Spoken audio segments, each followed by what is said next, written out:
May I coming, sir? May I coming, sir?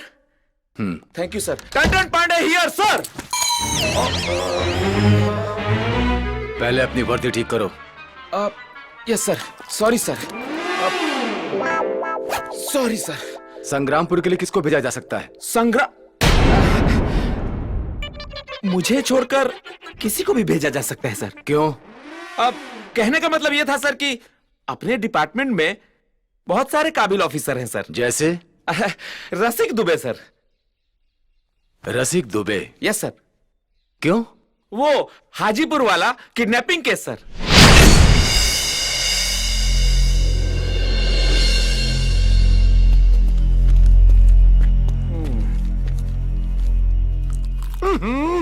अरे यार पारे कहाँ से पान लेके आवेला? चुन्ना काट ले।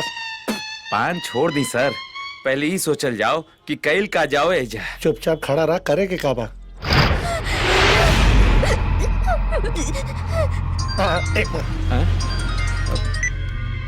हेलो। अरे सुन, पैसा के साथ साथ हमके सुरक्षित बाहर जाए के रास्ता चाहिए, ना तो ये बच्ची के गोली मार दे। का बोलत रहे? अरे झूठ ही टाइम पास करत है यार। जवन करे के बाद जल्दी करे, सवेरे से भूख लागल बा, बात करत है।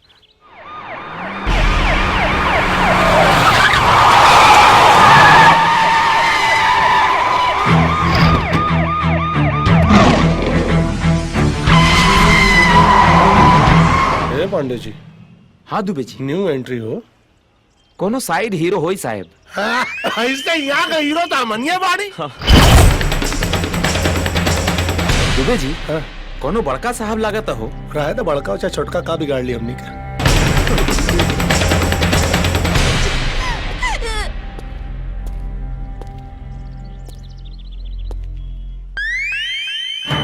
सिचुएशन अंडर कंट्रोल है। अब लड़की का बाप भी यही है, पैसा भी है, और लोकेशन भी सामने है। बस अब लड़की का बाप पैसा लेकर जाएगा और लड़की को लेकर आ जाएगा। केस सॉल्व। हाँ।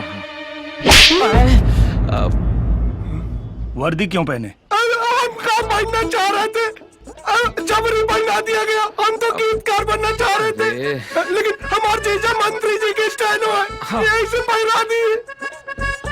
लेकिन सर अपना के एसपी विजय दीनानाथ मिश्रा, स्पेशल ब्रांच। सर लेकिन ऑफिसर के तो नाम संजय सिन्हा रहे। अरे रात भर में बदली हो गई पगले। हाँ, लेकिन सर राउत वर्दिया, सर।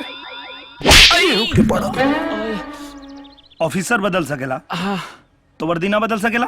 बदल सकेला, बदल सकेला, बदल सकेला। तो उन्हीं लोग में शार्प शूटर के है। अब पाएगी सर। सर 10-10 गोल्ड मेडल मिला इनको निशानेबाजी में। दोनों अखियां बंद करके ठोक देते हैं सर। अच्छा, फंस गया बेटा। अब की बार खाली एक आँखियां बंद करके ठोकिएगा। काहे कि टारगेट हमारा सर रहेगा। सर? जी। हाँ। जैसे टोपी उतारब जी फायर करिए। जी। क्लियर? क्लियर सर। निशाना चूके के नहीं चाहिए। हाँ। नौकरी करे से ज्यादा एकरा के शहीद होके के शौक। का कला? कुछ नहीं सर, भारत माता की जय। कहाँ हिला तभी? सर किडनैपर का फोन सर, किडनैपर का। हाँ।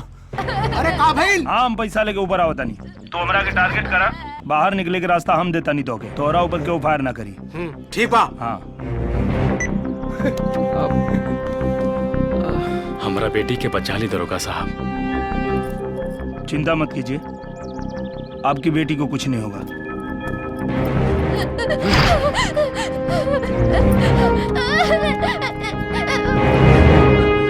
यहाँ से निकले के बाद बच्ची के छोड़ दो, हमरा भी निशाना लगावा।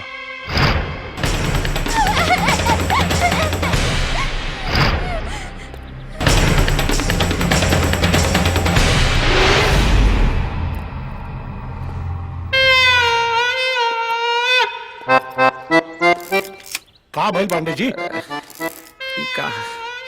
अरे दुबे जी। हाँ बोला। दूधू को सर वहाँ लोक रहल बा हो।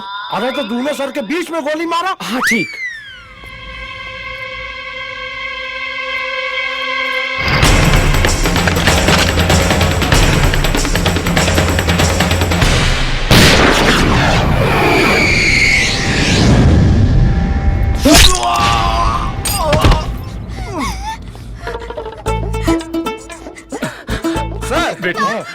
निशाना सटीक सर, किडनैपर ढेर। ई बार तो हमके ही मिले के चाहे गोल्ड मेडल। अरे चुप रहे महाराज। हैं?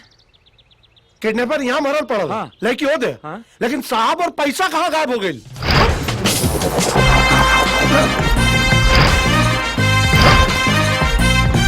सर हाँ। हम ना कहत रहनी कि हमनी के साहेब के नाम संजय सिन्हा रहे। बढ़िया। का भइल सर? अरे केस का इंचार्ज हम हाँ, है हाँ। तो मेडल तो हमारा के ना मिली। हाँ? तो हमका धान उखाड़ा। ए, सॉरी सर। सर। दुबे जी, सर क्या है सर? ट्रांसफर ऑर्डर कहाँ का सर? संग्रामपुर।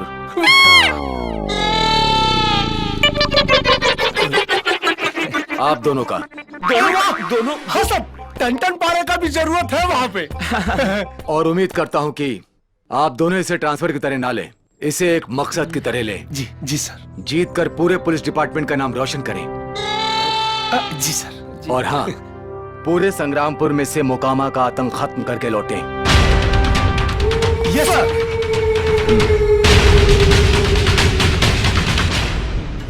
मिल जाए इतना तो काट के बेसन में लपेट के पकौड़ी बना के खाई जेती ओकरा के। कौन? अरे जकरा चलते ही ट्रांसफर भइल। अब खेत खाए गधा और मार खाए जुलाहा। 1 2 3 4 5 6 7 8 9 ब्याज के साथ बाबूजी के पैसा वापस। धोखा खा के पैसा गईल तो धोखा दे के पैसा वापस। हिसाब बराबर।